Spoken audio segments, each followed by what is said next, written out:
नमस्ते, प्रणाम। श्रीमद् भारत भगवत गीता भारत आत्मज्ञान विज्ञान में आपका स्वागत है। टॉक 1 में हमने देखा विषाद योग में कि अर्जुन यानी भारत विषादग्रस्त हो चुका था। अर्जुन का मन यानी चित्त भ्रमित हो रहा था और अर्जुन ने उसके शस्त्र नीचे रख दिए थे, बैठ गया था और भगवान को कह रहा था कि ये युद्ध का विपरीत लक्षण मैं देख रहा हूं, तो मुझे युद्ध नहीं करना है। ये अध्याय में आगे हम चलते हैं। श्लोक 32। न कांक्षे विजयम कृष्ण न च राज्यम सुखानि च किम न राज्येन गोविंद किम भोगे ही जीवितेन वा। हे कृष्ण, मैं तो न विजय इच्छता हूं, न तो राज्य, न सुख भी। हे गोविंद, हमें ऐसे राज्य का क्या प्रयोजन और ऐसे भोगों या जीवन से क्या लाभ। आगे श्लोक नंबर 33 में अर्जुन यानी भारत भगवान श्री कृष्ण को कहता है, एषाम अर्थे कांक्षितम नः राज्यम भोगाः सुखानि च ते इमे अवस्थिताः युद्धे प्राणान् त्यक्त्वा धनानि च। इसका मतलब है, इसका अर्थ है कि हम जिसके लिए यह राज्य, भोग या सुख इच्छते हैं, वही सब हमारे संबंधी, हमारे बुजुर्ग, हमारे मित्र, ये सब लोग धन और उसका जीवन त्याग के यहां युद्ध के मैदान में खड़े हैं। आगे अर्जुन भगवान श्री कृष्ण को कहता है, एतान्न हन्तुम इच्छामि दन्तः अपि मधुसूदन अपि त्रैलोक्य राज्यस्य हेतो किम नु मही कृते। हे मधुसूदन, मैं मर जाऊं फिर भी, या तो त्रिलोक का राज्य मुझे प्राप्त हो, फिर भी मैं कभी भी मारने की इच्छा नहीं रखता हूं। तो ये पृथ्वी के राज्य के हेतु मैं इन सब लोगों को क्यों मारूं। निहत्य धात राष्ट्रान नः का प्रीति ही स्यात् जनार्दन पापम एव आश्रयेत अस्मान हत्वा एतान आततायी नः। हे जनार्दन, ध्रुत राष्ट्र के पुत्रों को मार के हमें कौन सा आनंद प्राप्त होगा। यह सभी आतताइयों को मार के हमें पाप ही लगेगा।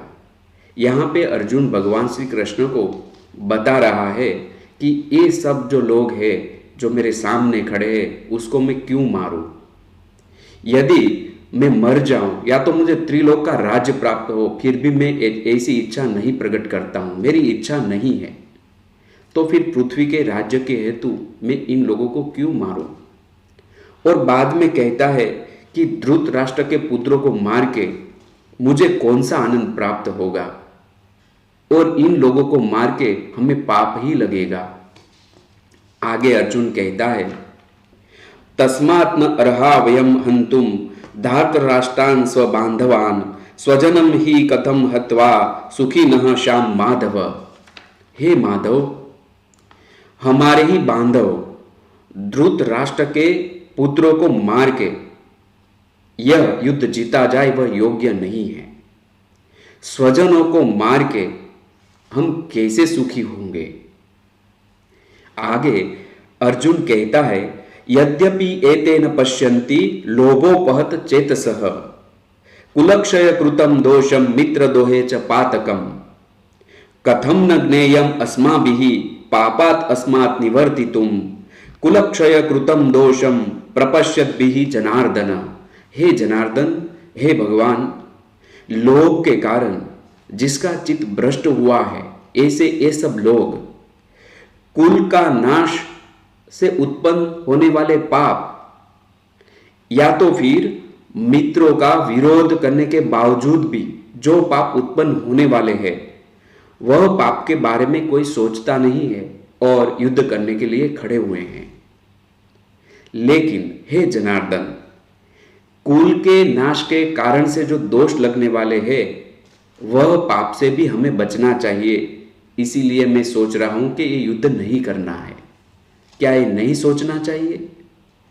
यहां पे अर्जुन भगवान श्री कृष्ण को कह रहा है कि सामने वाली जो सेना है उसका चित्त भ्रष्ट हो चुका है, तो तो लोभ के कारण ये लोग युद्ध करने के लिए खड़े हैं, तो युद्ध से कुल का नाश होगा, उससे जो दोष लगेगा।